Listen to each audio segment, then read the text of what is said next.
नमस्कार, मैं रवीश कुमार। आज 10 जुलाई 2025 को दुनिया कई उलझनों में फंसी है। एक ऐसा जाल है जो हर दिन और भी जटिल होता जा रहा है। वैश्विक स्तर पर राजनीतिक और सामाजिक तनाव बढ़ रहे हैं, जिससे अनिश्चितता का माहौल बना हुआ है। इजराइल गाजा युद्ध विराम की बातचीत एक ऐसे मोड़ पर है जहां हर प्रयास विफल होता दिख रहा है। मध्यस्थों की कोशिशों के बावजूद दोनों पक्ष अपनी मांगों पर अड़े हुए हैं, जिससे शांति की उम्मीदें धूमिल हो रही हैं। जहां समाधान दूर दूर तक नहीं दिखता, विनाश और मानवीय पीड़ा का अंत कब होगा यह कहना मुश्किल है। अंतर्राष्ट्रीय समुदाय की चिंताएं बढ़ रही हैं, लेकिन कोई ठोस उपाय अभी तक नहीं निकला है। नोबेल शांति पुरस्कार भी अब राजनीति का अखाड़ा बन गया है। इसकी गरिमा और महत्व पर सवाल उठ रहे हैं। इजरायली प्रधानमंत्री नेतन्याहू ने डोनाल्ड ट्रंप को नामित कर सबको चौंका दिया है। इस अप्रत्याशित कदम ने पुरस्कार की निष्पक्षता को लेकर नई बहस छेड़ दी है। क्या यह निर्णय राजनीतिक है या वास्तव में शांति की दिशा में एक प्रयास? क्या शांति का प्रतीक अब राजनीति का मोहरा बन गया है? यह सवाल आज हर किसी के मन में है। क्या नोबेल शांति पुरस्कार अपनी मूल भावना से भटक गया है? हमारे पड़ोस में चीन द्वारा ब्रह्मपुत्र पर बनाए जा रहे बांध एक गंभीर चिंता का विषय है। भारत के लिए चिंता का विषय है। यह न केवल जल संसाधनों पर नियंत्रण की बात है, बल्कि क्षेत्रीय स्थिरता के लिए भी एक बड़ा खतरा है। यह सिर्फ पानी का विवाद नहीं, बल्कि एक वाटर बम का खतरा है।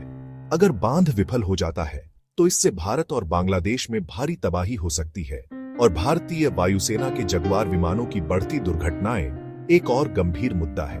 हमारी रक्षा तैयारियों पर सवाल खड़ा करती है। इन दुर्घटनाओं के कारणों की गहन जांच होनी चाहिए, ताकि भविष्य में ऐसी घटनाओं को रोका जा सके। इन सब घटनाओं में एक बात समान है: अनिश्चितता और चुनौती। दुनिया एक चौराहे पर खड़ी है, जहां हर कदम सावधानी से उठाना होगा। आइए इन उलझनों की परतें खोलते हैं। हम इन जटिल मुद्दों का विश्लेषण करेंगे और समझने की कोशिश करेंगे कि इनका हमारे भविष्य पर क्या प्रभाव पड़ेगा। गाजा में शांति की कोशिशें एक उलझी हुई पहेली बन गई हैं, जहां हर कदम एक नई चुनौती लेकर आता है।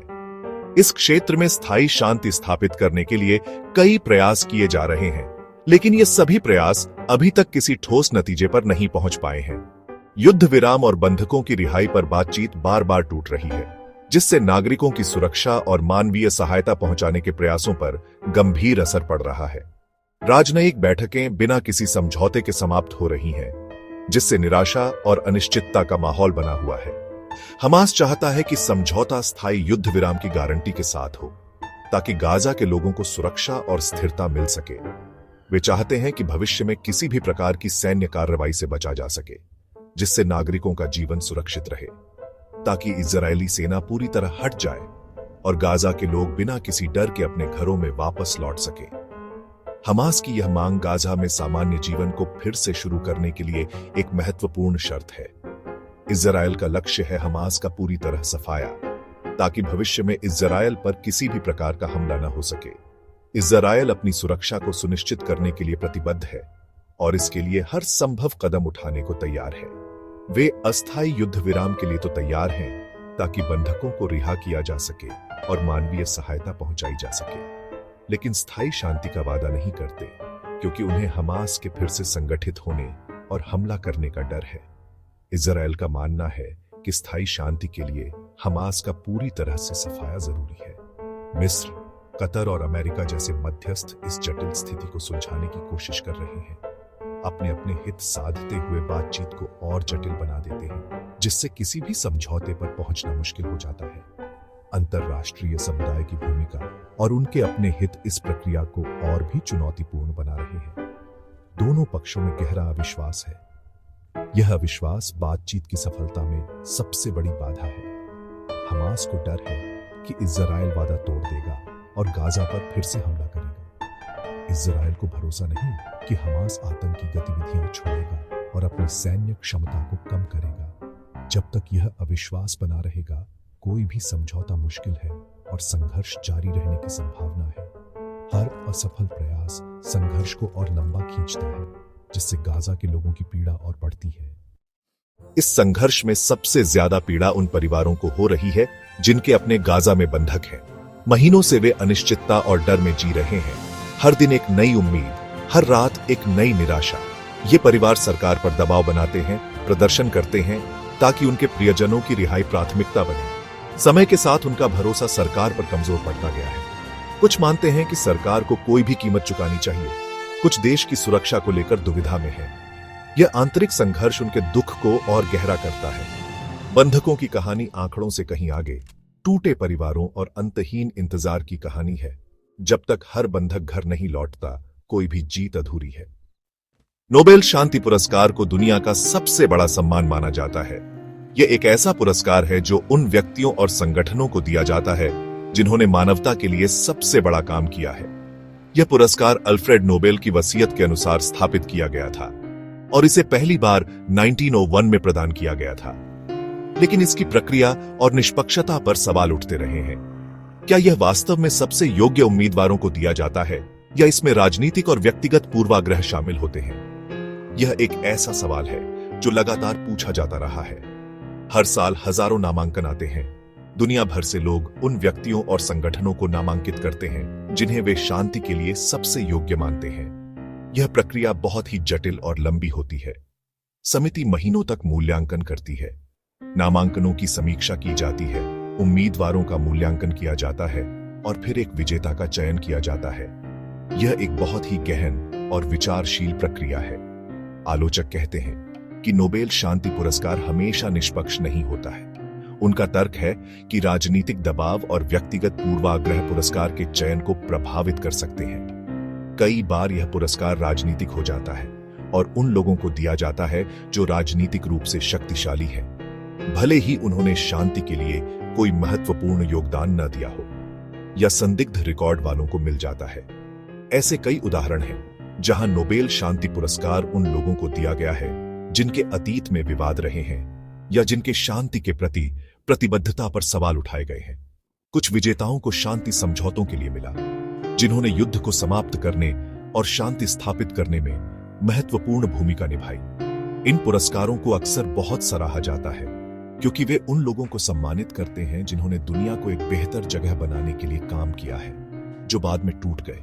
ऐसे भी उदाहरण हैं जहां शांति समझौते विफल हो गए और हिंसा फिर से भड़क उठी। इन मामलों में नोबेल शांति पुरस्कार की प्रभावशीलता पर सवाल उठाए जाते हैं। यह बहस उठती है, क्या नोबेल शांति पुरस्कार वास्तव में शांति को बढ़ावा देता है या यह सिर्फ एक राजनीतिक उपकरण है? क्या नोबेल शांति पुरस्कार अपने मूल उद्देश्य को पूरा कर पा रहा है?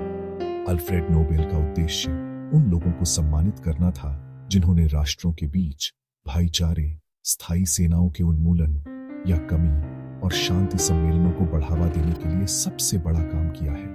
या यह वैश्विक राजनीति का मोहरा बन गया है? क्या यह पुरस्कार अब राजनीतिक उद्देश्यों के लिए इस्तेमाल किया जा रहा है, बजाय उन लोगों को सम्मानित करने के जो वास्तव में शांति के लिए काम कर रहे हैं? शांति की परिभाषा भी अब व्यक्तिपरक हो गई है। अलग अलग लोगों के लिए शांति का मतलब अलग अलग चीजें हो सकता है। जो एक के लिए शांति दूत है, उसे दूसरे लोग कुछ और ही मानते हैं। वह दूसरे के लिए विवाद का कारण। एक व्यक्ति जिसे एक समूह शांति दूत मानता है, उसे दूसरे समूह द्वारा आतंकवादी माना जा सकता है। यह पुरस्कार जितना सम्मान का प्रतीक है, उतना ही यह जटिलताओं और विरोधाभासों से भरा हुआ है। उतना ही राजनीति की जटिलताओं का आईना भी। नोबेल शांति पुरस्कार हमें यह सोचने पर मजबूर करता है कि शांति क्या है और इसे कैसे प्राप्त किया जा सकता है। इस साल नेतन्याहू ने डोनाल्ड ट्रंप को नोबेल शांति पुरस्कार के लिए नामित किया, अब्राहम समझौतों का हवाला देते हुए। समर्थकों का तर्क है, ट्रंप ने इजरायल और अरब देशों के बीच ऐतिहासिक समझौते कराए जिससे दुश्मनी कम हुई। वे इसे साहसिक कूटनीति और क्षेत्रीय शांति की दिशा में कदम मानते हैं, लेकिन आलोचक इसे नोबेल के सिद्धांतों का अपमान मानते हैं। ट्रंप ने कई अंतर्राष्ट्रीय समझौते तोड़े, वैश्विक संस्थानों को कमजोर किया।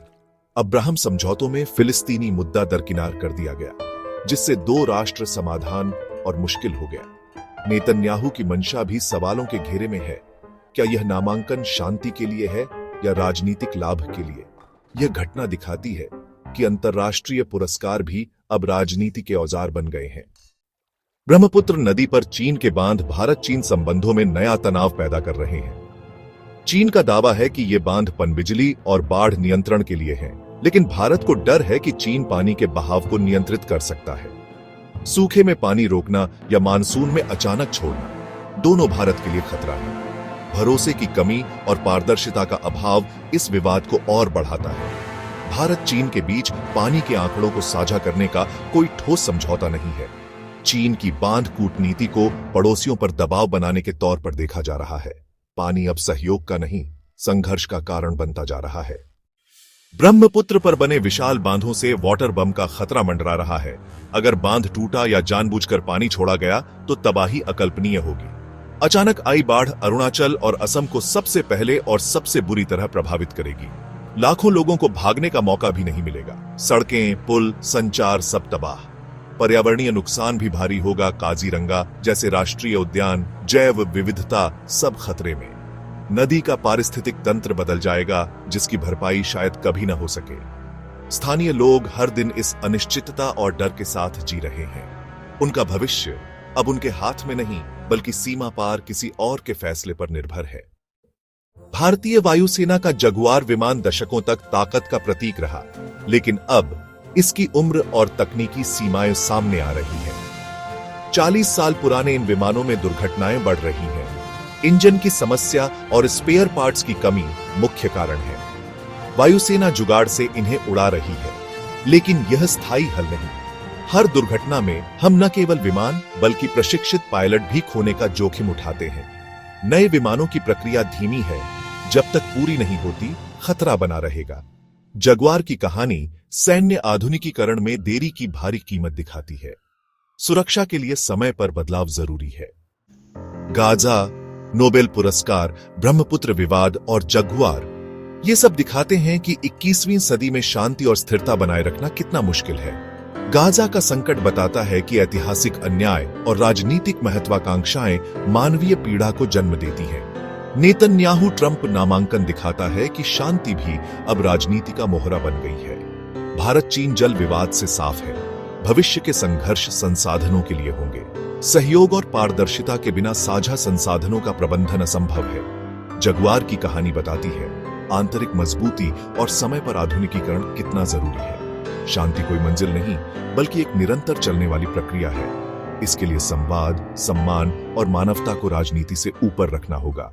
नमस्कार।